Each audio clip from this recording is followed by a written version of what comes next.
in this video, we wanted to talk to you about NVIDIA's AI dominance, how it is more of a strength and vulnerability rolled into one. NVIDIA continues to defy conventional corporate physics. A company approaching 200 billion in annual revenue typically doesn't grow at 60% plus rates. Yet, that's exactly what the chipmaker reported this week, exceeding analyst expectations once again. NVIDIA's revenue growth over the past 4 quarters alone, that is $73 billion, surpasses the entire annual revenue of firms like Morgan Stanley or IBM. With roughly 90% of the market share in the AI chips and a 73% gross margin, the company's pricing power reflects near monopoly conditions in a sector that governments are eager to support rather than constrain.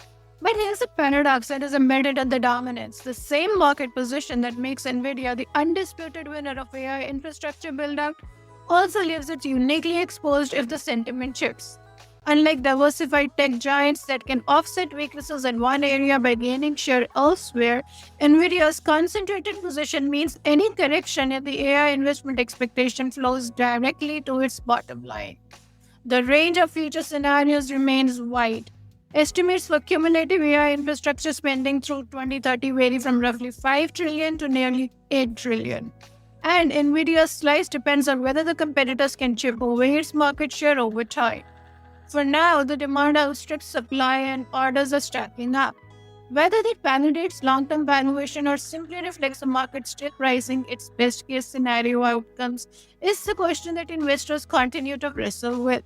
With this introduction, let's do a deep dive into the paradox at the heart of NVIDIA's dominance.